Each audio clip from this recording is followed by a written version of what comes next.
I'm Gary Striegler. This is one of the four legs I'm building for a gaming table project I'm working on in the shop. It's made out of all white oak, and I assembled it together with kind of a corner detail that I want to share. I'm going to try to get close to the camera without making too big of a mess. I don't know if you can see it or not, but I've got some almost invisible corner joints.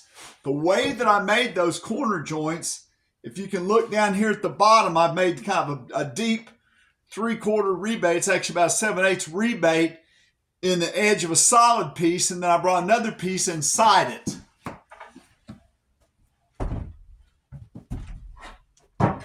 This is actually a cutoff of one of those pieces. Now, I left about 5/16 of wood left here to make sure I had plenty of strength, and this is a piece of MDF, so you'll be able to see the contrast. But basically,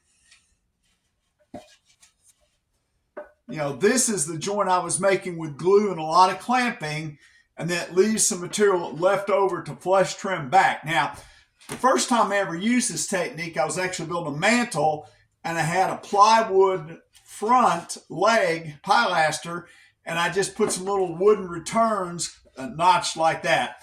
But as I thought about building these posts, I've never had just great results with mitered corners. I know some people do. Some people can set up and very accurately use lock miters, but one of the challenges about those joints is if your board is not just perfectly flat, that lock miter is not going to turn out that well. And also, you have to be very precise machining. For this, I was actually just able to go to the table saw and make both of those cuts. Now, I did have a really good Tenru saw blade, and that is important. You don't want to try and do something like this if you don't have a good saw blade. So I had a very good Tenru blade on my table saw, but I just made these cuts. This is actually the piece that came out of that cut, and I saved those so that I can use them for pad strips when I glued the whole thing together. And right here actually just shows a piece that is partially, I didn't route it the whole way. I did use a very good 3-flute white side flush trim router bit, and I set it just deep enough to where the bearing get the cut that I needed. But so that's a good way to make that joint. I did use plenty of clamps. For me, I would rather make a joint that I can clamp together than be making a joint that that I am trying to pin, and just clamping a miter is tough for me. So anyway, I'd much rather make that butt joint, but it's a very small cross-grained piece, and with this white oak, it's really hard to tell. So the other thing, the notch that you see right here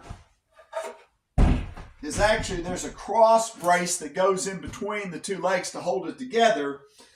And rather than try and make a complicated cut there, I actually, before I glued the thing together, I took one side of these pieces that had the notches in, and I made a cut up like this.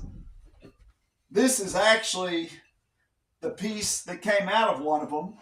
And by the way, I saved these pieces because after I'd gotten everything glued together, I came back with some dominoes and put two small dominoes in there and just cut the piece and left the 5.5-inch clearance that I needed to let that cross rail sit in there. Then I glued another piece in between there and flush trimmed it. So again, that's a great way to make a joint that gives you pretty much the same results as a miter joint. It's actually, I think, better because that corner's just not as fragile, especially if you happen to be doing something with plywood. That hardwood corner is much nicer. So, everyone has different techniques that work for them, but the next time you need to make a joint like that, you might consider using this technique instead of trying to make a miter joint.